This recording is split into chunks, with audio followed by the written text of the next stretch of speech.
Gas के क्या हाल है आपके क्षेत्र में? मिल रही है क्या गैस? अभी प्राइम मिनिस्टर बोले कि गैस की कोई किल्लत नहीं है, विपक्ष अफवाह फैला रहा है। मैंने कहा प्रधानमंत्री जी, एक बार जाके किसी गांव में किसी एजेंसी पे जाके देखो कि माए बहनें बुजुर्ग सिलेंडर ले लेके लाइन में लगे हैं और ब्लैक में 2-2 हजार रुपए का सिलेंडर मिल रहा है। 45 दिन तक बुकिंग नहीं हो रही है और नौजवान कह रहे हैं 3-3 हजार का मिल रहा है। मैं आज आपको कहता हूं, राजकाज बना लो, पूरे देश का तो नहीं पता, लेकिन उत्तर प्रदेश में 500 पार सिलेंडर नहीं जाने देंगे। मेरी बात को आप याद रखें। और लाइन में नहीं लगने देंगे। जहां मां बहनों को लाइन लगानी पड़े वो लाइन ही खत्म कर देंगे। ऐसी व्यवस्था करेंगे कि मां बहनों को लाइन में ना लगनी पड़े, मां बहनों के सम्मान की रक्षा करेंगे। प्यारे साथियों, प्रमोशन SC OBC के लिए उत्तर प्रदेश में कर्मचारियों के लिए लागू करेंगे। प्यारे साथियों, एक बात आपको बताना चाहता हूं, ये जो इस तरह का माहौल उद्दंडता का बनाया जा रहा है, झगड़े कराने का, जातीय दंगे कराने का, ये जो कार्य किया जा रहा है, मैं इसका कारण समझता हूं। मेरे लोगों, जिस दिन मैंने UGC पे स्टैंड लिया था, UGC की गाइडलाइन पे, और उससे पहले मैं ये बताना चाहता हूं कि UGC पे SC ST के लिए 2012 की गाइडलाइन थी, थोराट कमेटी की, लेकिन मंडल कमीशन की तरह उसमें जब पिछड़े वर्ग के लोगों को जोड़ा गया और पिछड़े वर्ग के नेताओं को उस द्रौपदी जी की सभा की तरह सांप सूंघ गया, उन्होंने आंखें बंद कर ली, कान बंद कर ली, ना उनको सुना ना उनको दिखा। अकेला चंद्रशेखर लोकसभा से लेकर सड़कों से जंतर मंतर पे मीडिया में अपने भाइयों के, अपनी बच्चियों की, जिनके जीवन रक्षा के लिए लड़ने लगा। उस दिन से मैं महसूस कर रहा हूं कि इन लोगों को लगता है कि ये आदमी बहुजन समाज के लोगों के साथ अन्याय नहीं होने देगा। मैं समझता हूं, बच्चा नहीं हूं, मैं समझता हूं। जब से मैंने मौर्य जी, प्रजापति जी, जब से मैंने 15% अतिरिक्त आरक्षण की व्यवस्था अति पिछड़ों के लिए की बात की, 27% तो मिल ही रहा है 52% आबादी को, लेकिन मैंने कहा कि 27 से कुछ लेंगे नहीं, और जो अति पिछड़ी जाति है, जिनको मौका नहीं मिला, उनको अलग से 15% आरक्षण की व्यवस्था कराएंगे, जिस तरह से EWS की सरकार ने कराई थी।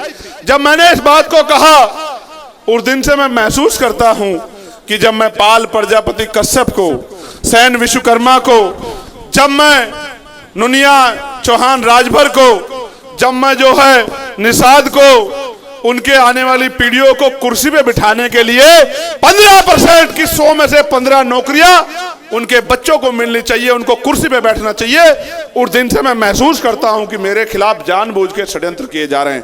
प्यारे साथियों, जब से मैंने पिछड़े वर्ग के लिए विधानसभा और लोकसभा में आरक्षण की मांग की है कि मिलना चाहिए, उनकी संख्या में बढ़ोतरी होनी चाहिए, जिन जातियों को मौका नहीं मिला उन जातियों का प्रतिनिधित्व होना चाहिए, कानून बना के होना चाहिए, उस दिन से मेरे खिलाफ, यानी कि जब से मैं बहुजन समाज के लोगों के मुख्य मुद्दे, उनकी जरूरतें, उनकी दिल की तड़प, उनकी दिल की आह और उनकी वो बात जिसको कोई कर नहीं रहा था उसको करने का काम किया है, तब से मेरे खिलाफ एक माहौल बन रहा है। मैं आपको कहना चाहता हूं इस मंच के माध्यम से, माहौल बनाओ, मेरे पैर तोड़ दो, मेरी जबान काट लो, मेरी आंख फोड़ दो या मेरी हत्या कर दो, लेकिन जब तक मेरे शरीर में लहू का आखिरी कतरा और आखिरी सांस रहेगा, मैं ये करके दिखाऊंगा। मेरी बात को आप याद रखना। और अगर उत्तर प्रदेश में मौका मिल गया, उत्तर प्रदेश में 27 में मौका मिल गया, तो 1 साल के अंदर इतना बड़ा परिवर्तन करके दिखाएंगे कि जो ये माफिया कहते हैं अपने आप को, जो कहते हैं कि हम रंगबाज हैं, हम पता नहीं क्या क्या नाम जोड़ते हैं, ये सारे लाइन में लग के गरीबों का सम्मान करते मिलेंगे आपको। मेरी बात को आप याद रखना। सामंतवाद का इलाज हो जाएगा। इसलिए मेरी हिम्मत तोड़ने के लिए और हिम्मत तोड़ के ये संदेश देने के लिए कि कोई नहीं बोल रहा था, चंद्रशेखर बोल रहा था, उसको भी हमने डरा दिया, इसलिए हो रहा है। मैं वो शख्स हूं, हमारे साथी जानते हैं, जिसने ना जेल की परवाह की, ना मुकदमों की परवाह की, ना गोली की परवाह की, और मैं मानता हूं मृत्यु अटल सकता है, एक दिन मुझे भी आएगी, लेकिन मैं जब तक जीवित हूं तब तक नहीं मरूंगा। मैं ना मैं डर के जीऊंगा। मैं घर से माँ का आशीर्वाद लेकर निकलता हूं और इतनी माएँ मुझे आशीर्वाद देने के लिए मेरी बहनें आती हैं। जिसके ऊपर इतनी माओं का, बहनों का आशीर्वाद हो, वो इन गोलियों से मरने वाला नहीं। मेरी बात को आप याद रखना। प्यारे साथियों, मान्यवर काशीराम साहब का जन्मदिन है और मैं ये कहना चाहता हूं कि उनका जन्म भारत में दलितों, शोषितों, पिछड़ों के लिए एक वरदान साबित हुआ है। मान्यवर, आपने हमें सिखाया है कि जिंदा रहना ही हमारे जीवन का उद्देश्य नहीं है। हमारे जीवन का उद्देश्य इस देश के बहुजन समाज को हुक्मरान बनाना है। जब तक हमें राजपाट नहीं मिलेगा तब तक हम सभी शोषण का शिकार होते रहेंगे, क्योंकि बलि हमेशा बकरियों की दी जाती है, शेरों की नहीं। मैं आपके जन्मदिन पे आपको बधाई पेश करता हूं और मैं मानता हूं श्रद्धांजलि देते हुए कि आपको सच्ची श्रद्धांजलि ये होगी कि जब हम मान्यवर काशीराम साहब का अधूरा सपना पूरा करेंगे। और सब बताओ कि मान्यवर काशीराम साहब का अधूरा सपना पूरा करोगे नहीं करोगे? आपकी आवाज कम है, मेरी आवाज ज्यादा। बताओ, सपना पूरा करोगे नहीं करोगे? वो जो पेड़ पे चढ़े वो बताओ, सपना पूरा करोगे नहीं करोगे? वो जो वहां पानी के टैंक पे बैठे, दोनों हाथ उठा के बताओ, सपना पूरा करोगे नहीं करोगे? प्यारे साथियों, आज फिर मेरे साथ दोनों अपने पैरों पे खड़े हो जाओ। सब लोग मेरे साथ संकल्प लो।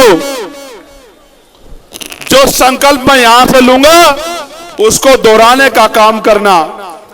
ऐसे हाथ करो, ऐसे। हम संकल्प लेते हैं कि हम 2027 में उत्तर प्रदेश के अंदर से भारतीय जनता पार्टी की इस सरकार को उखाड़ फेंकेंगे और आजाद समाज पार्टी की सरकार बनाकर मान्यवर काशीराम साहब के अधूरे सपने को पूरा करेंगे। संकल्प लेते हैं कि हम सत्ता परिवर्तन करेंगे। और गौर से सुनो, वोट हमारा बहुजन समाज के लोगों को जाना चाहिए और नोट भी हमारा बहुजन समाज के लोगों को जाना चाहिए। जो लोग यूजीसी के गाइडलाइन का विरोध करते हैं उनको वोट नहीं देना। मेरे लोगों, बिल्कुल मत देना उनको जो यूजीसी की गाइडलाइन का विरोध करते हैं। आप समझ लो, दो दुश्मन का पता कर लो। जो यूजीसी की गाइडलाइन का विरोध करेगा उसको ना वोट देना ना नोट देना। उससे हाथ जोड़ के कहना कि अब हमारे आंख कान खुल गए हैं।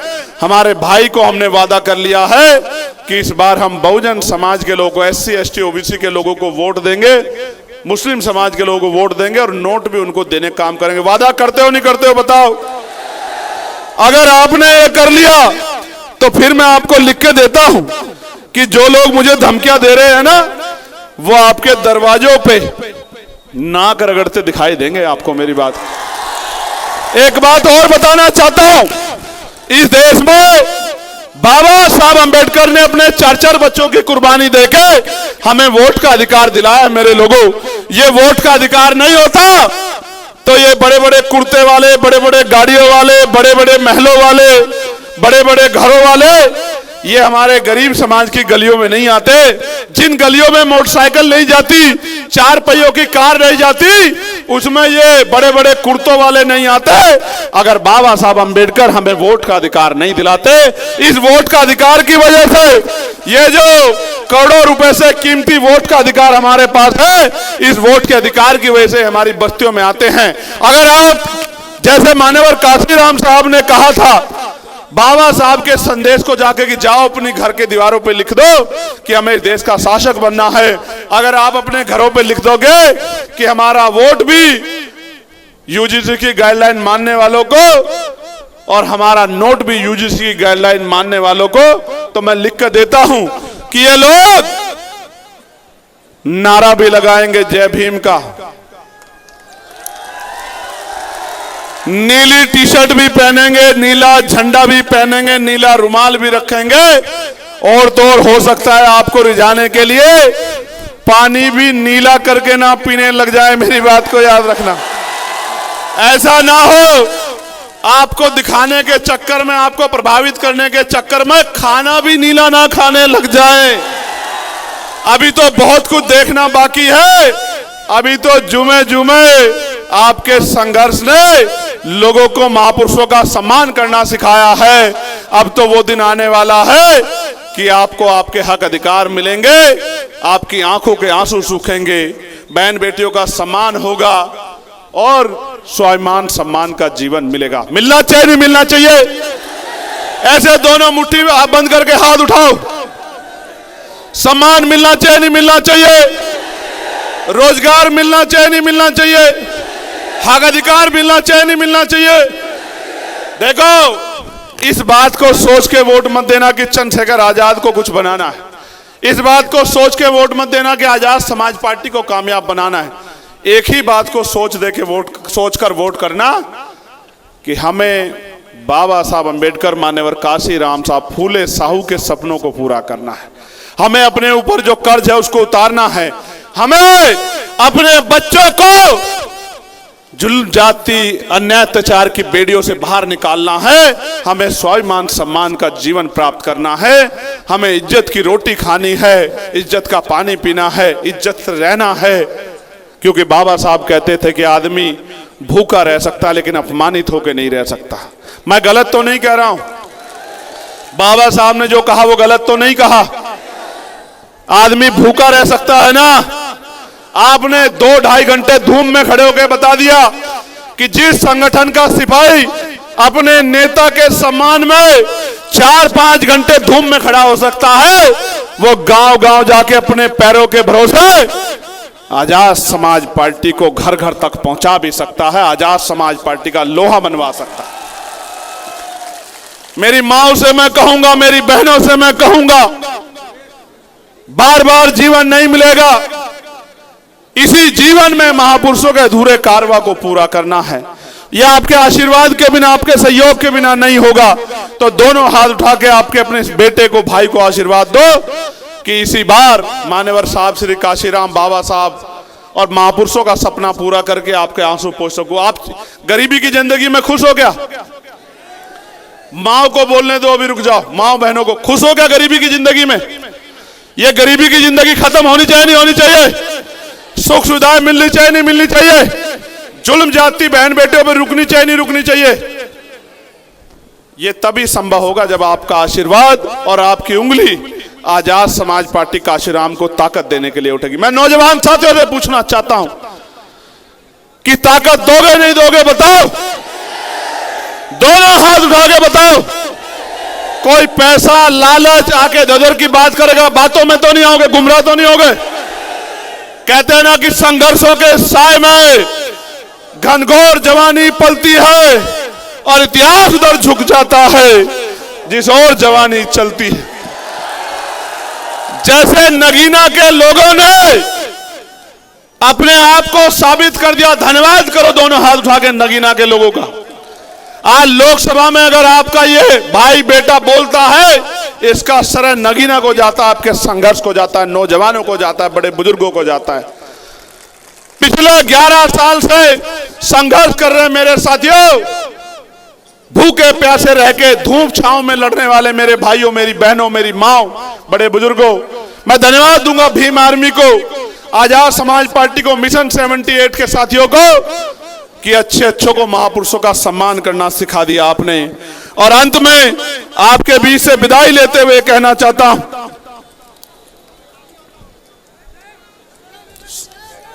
लड़ाई बहुत महत्वपूर्ण है, लड़ाई बहुत महत्वपूर्ण है। साथ दोगे नहीं दोगे? बताओ। नहीं, दोनों हाथ उठा के बताओ, एक से नहीं मानूंगा। दोगे नहीं दोगे? साथ बताओ। ताकत बनाओगे नहीं बनाओगे? बताओ। एक बार नहीं, 1000 बार मौत कबूल।